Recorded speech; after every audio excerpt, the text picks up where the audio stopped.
Dalam hadis riwayat Bukhari dari Ummul Mukminin Aisyah radhiyallahu anha, ketika malaikat maut datang kepada Rasul yang saat itu berada di atas pahaku, beliau pingsan sesaat. Kemudian beliau siuman dan mengarahkan pandangan ke atap seraya berkata, Allahumma rafiqul a'la, Allahumma rafiqul a'la. Ya Allah di tempat tertinggi, Ya Allah di tempat tertinggi. Percayalah bahwa kematian kita nanti adalah awal dari kehidupan baru. Percayalah bahwa kehidupan baru itu akan sangat tergantung dari kehidupan lama kita di dunia. Percayalah bahwa Allah Subhanahu wa Ta'ala dengan kuasanya mampu mematikan yang hidup, kemudian menghidupkan yang mati. Kaifa takfuruna billahi wa kuntum amwatan fa ahyaakum thumma yumitukum thumma yuhyikum thumma ilayhi turja'un.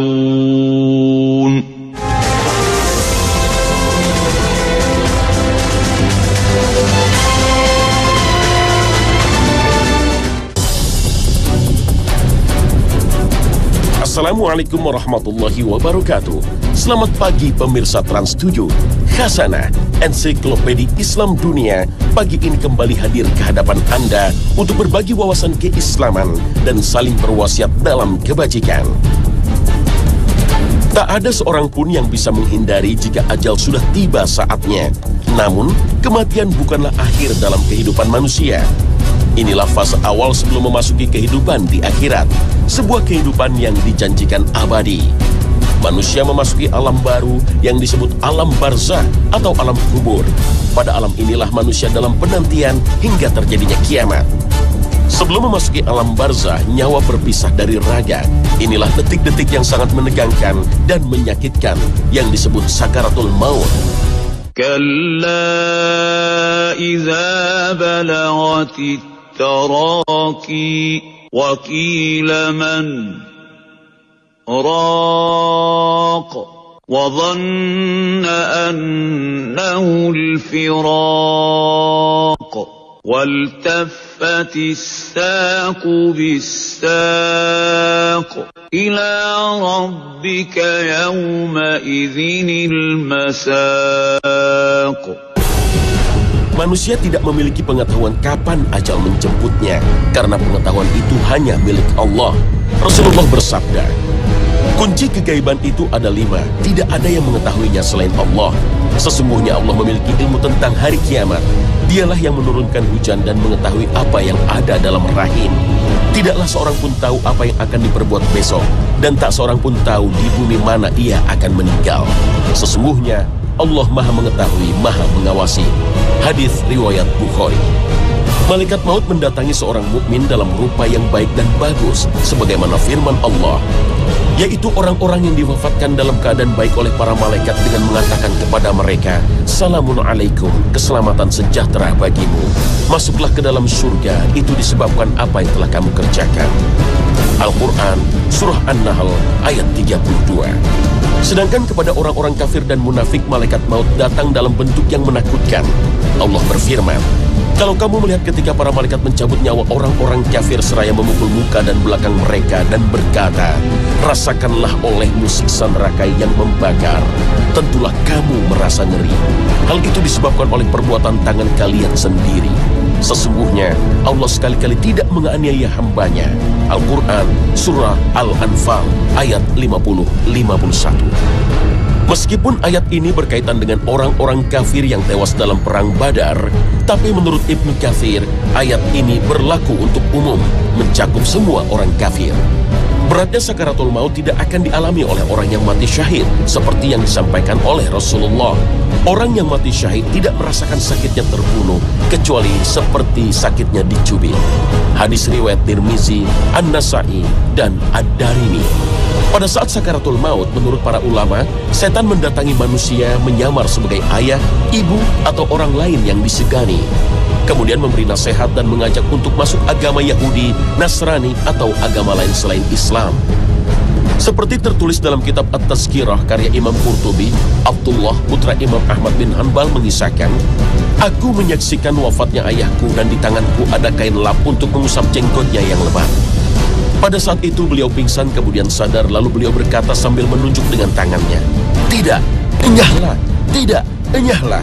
Ia melakukan hal itu berulang-ulang lalu aku bertanya kepadanya, hai ayahku, apa yang engkau lihat?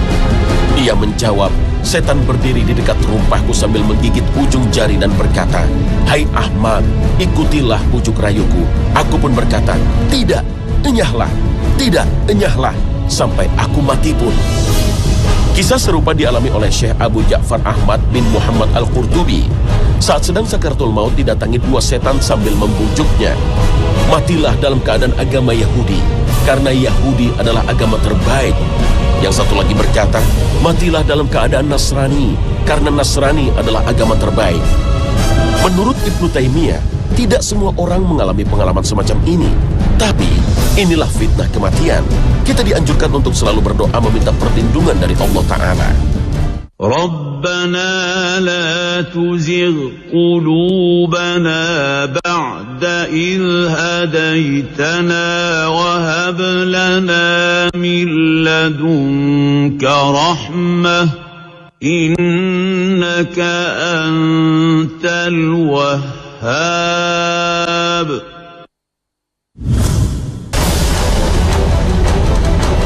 Alangkah celakanya jika akhirnya hidup kita berpaling dari Allah atau su'ul khatimah. Na'udzubillah. Su'ul khatimah harus diwaspadai oleh seorang mukmin dengan mengetahui sebab-sebabnya.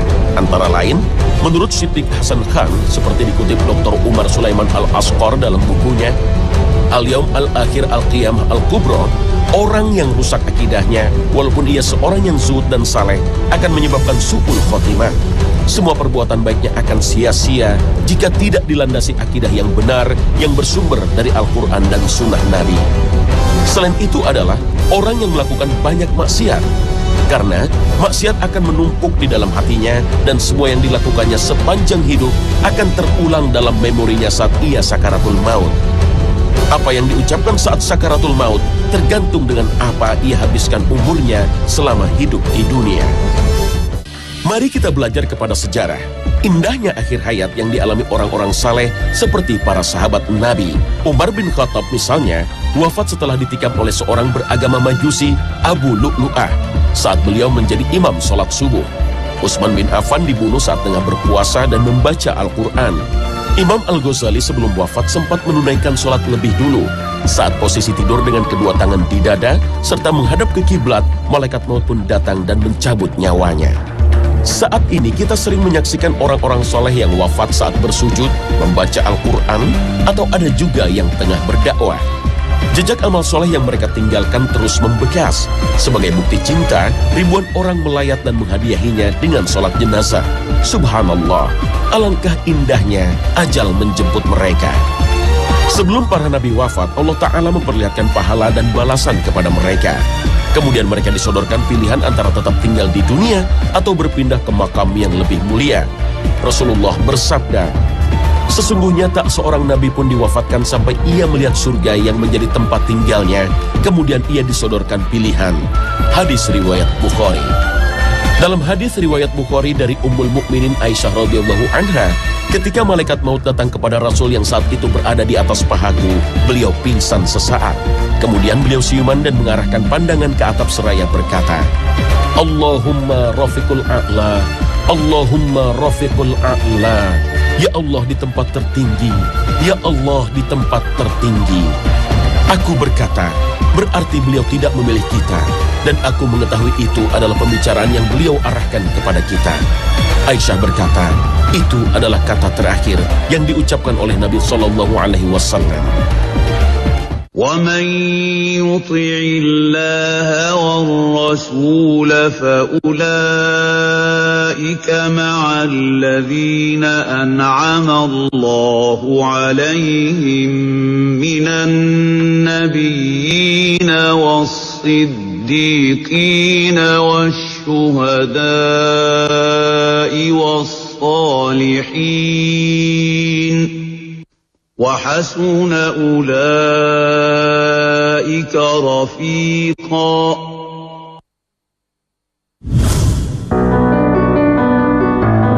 Barzah adalah alam kubur yang membatasi antara dunia dan akhirat. Alam barzah menjadi tempat persinggahan antara jasad makhluk sampai dibangkitkannya pada hari kiamat. Secara harfiah, barzah artinya jarak waktu atau penghalang. Allah Subhanahu wa Ta'ala berfirman dalam surat Al-Mu'minun ayat 100 yang artinya, di hadapan mereka ada dinding sampai hari mereka dibangkitkan. Ia menjawab, itu adalah alam antara kematian dan kebangkitan kembali.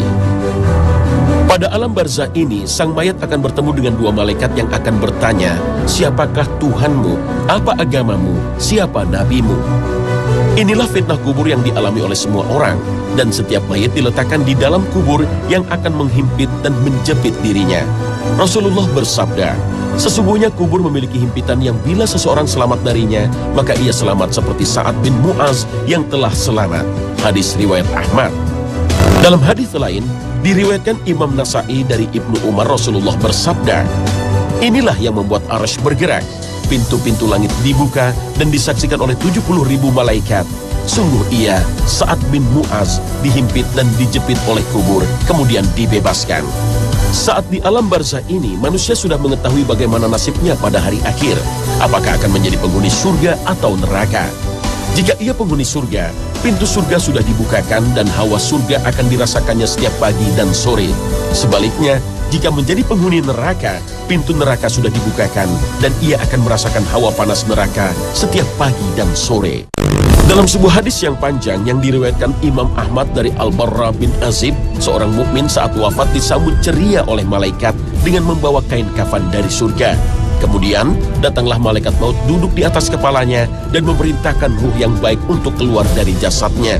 Lalu disambut oleh malaikat dan ditempatkan di kain kafan surga dan diangkat ke langit. Penduduk langit dari kalangan malaikat menyambutnya sampai di langit terakhir bertemu Allah. Kemudian Allah memerintahkan pada malaikat untuk mencatat kitab hambanya ke dalam Illiyin dan dikembalikan ruhnya ke alam barzah. Setelah dikembalikan lagi ruh itu ke jasadnya, datanglah dua malaikat yang akan bertanya kepada sang mayat. Orang yang beriman bisa menjawab dengan baik semua pertanyaan malaikat ini, kemudian mendapat kenikmatan di alam kubur dengan dibukakan pintu surga baginya, dilapangkan alam kuburnya. Sang mayat akan mendapat teman yang baik dengan wajah yang baik, pakaian yang baik, dengan aroma yang baik. Semoga kita termasuk golongan yang mendapat rahmat dan kenikmatan di alam kubur. Amin. Allahumma amin.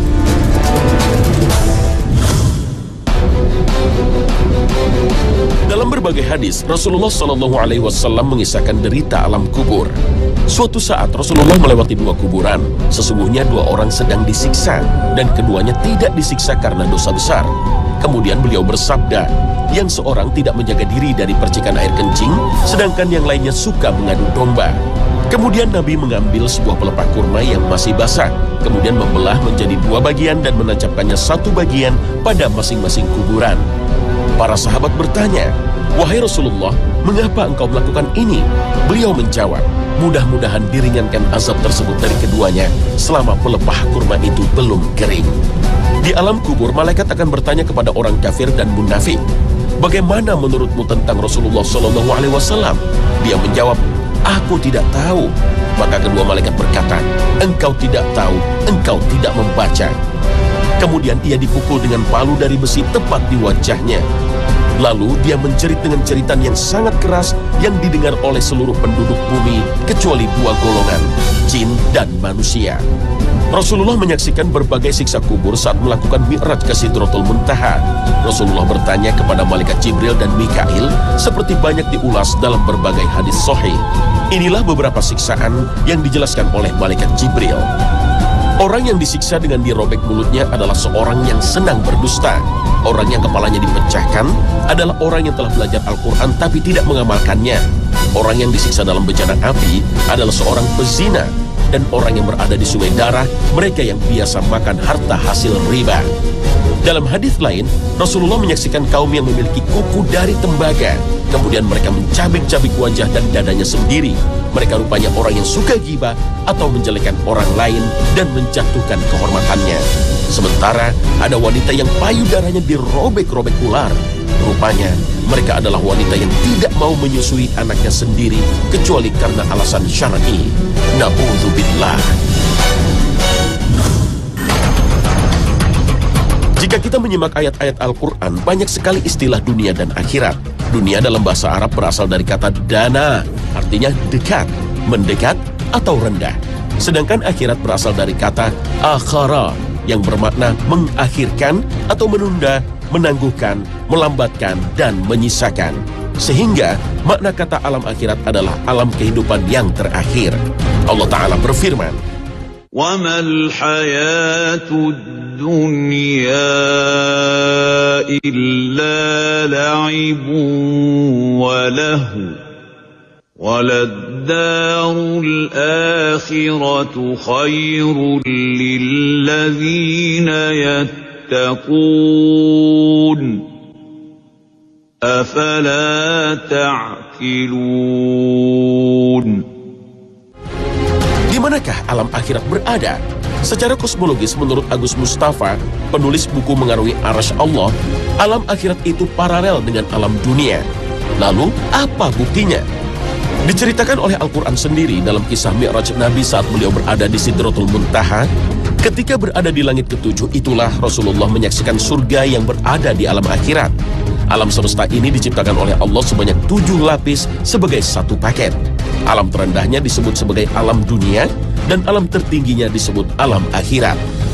Dalam teori gravitasi tingkat kuantum menjadi kunci untuk memahami adanya alam berdimensi tinggi. Diperkirakan alam semesta ini memiliki lubang-lubang hitam yang menjadi pintu masuk ke alam berdimensi lebih tinggi, sebagaimana Allah berfirman, "Dan seandainya kami bukakan kepada mereka salah satu dari pintu-pintu langit, lalu mereka terus-menerus naik ke atasnya, tentu mereka akan berkata, sesungguhnya pandangan kami menjadi kabur, dan kami menjadi seperti orang-orang yang terkena sihir." Al-Quran, Surah Al-Hijr, ayat 14 hingga 15. Keadaan seperti itulah yang dialami oleh Rasulullah saat beliau berada di alam berdimensi tinggi di Sidratul Muntaha. Beliau terpesona melihat keindahan surga yang tak pernah dilihatnya saat berada di alam berdimensi rendah alias alam dunia. Menurut Agus Mustafa, planet bumi di mana kita berada ini sebenarnya sudah berada di dalam akhirat. Namun, karena ada batas dimensi di antara lapisan-lapisan langit itu, kita tidak merasa bahwa kita sedang berada di alam akhirat. Perbandingan antara alam dunia dan alam akhirat itu ibarat ujung jari dicelupkan ke samudera. Setetes air yang ada di ujung jari itulah dunia, dan samudera itulah akhiratnya. Demikianlah sabda Rasulullah seperti diceritakan dalam hadis riwayat Muslim, Tirmizi, Ibnu Majah, dan Ahmad. Seluruh jasad manusia hancur di dalam kubur kecuali tulang ekornya. Sebagaimana sabda Nabi, sesungguhnya pada diri manusia ada satu tulang yang tidak dimakan tanah selamanya. Padanya manusia disusun kembali pada hari kiamat. Para sahabat bertanya, tulang apakah itu wahai Rasulullah?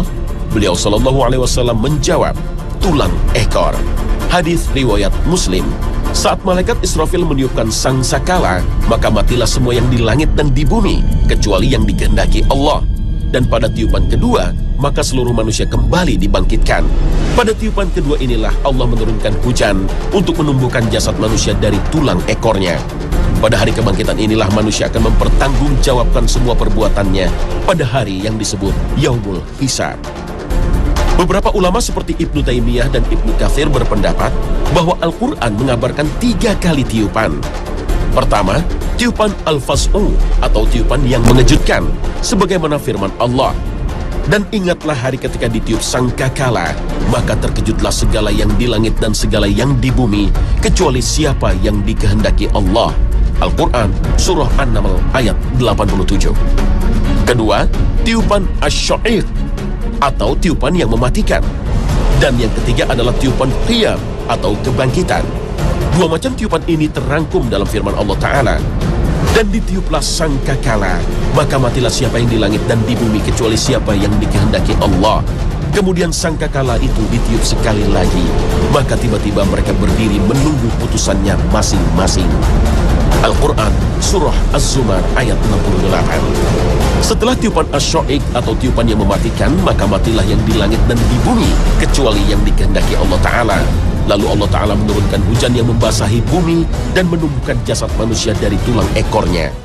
Manusia pertama yang bangkit dari alam kubur adalah Rasulullah SAW, sebagaimana sabda Nabi, "Aku adalah pemimpin Bani Adam pada hari kiamat, orang yang pertama keluar dari kubur, orang yang pertama memberi syafaat, dan orang pertama yang diterima syafaatnya."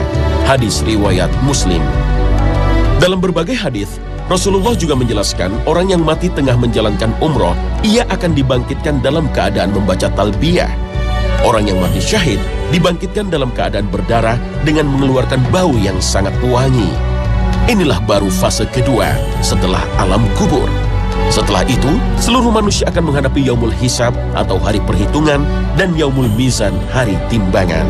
Allah Ta'ala berfirman, فَأَمَّا مَنْ ثَقُلَتْ مَوَازِينُهُ فَهُوَ فِي عِيشَةٍ رَاضِيَةٍ وَأَمَّا مَنْ خَفَّتْ مَوَازِينُهُ فَأُمُّهُ هَاوِيَةٌ.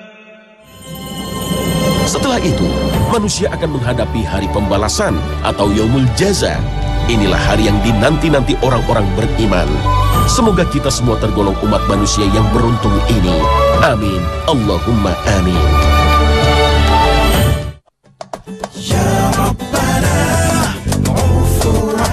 Pemirsa Khazanah, semoga kisah sakaratul maut dan hari akhir makin menyadarkan kita, hidup di dunia hanyalah sementara. Kematian bukanlah akhir, tapi tahap awal untuk memasuki alam akhirat. Pada hari kiamat, seluruh manusia akan kembali dibangkitkan dari alam kubur untuk mempertanggungjawabkan semua perbuatannya di dunia. Terima kasih atas perhatian Anda dan wassalamualaikum warahmatullahi wabarakatuh.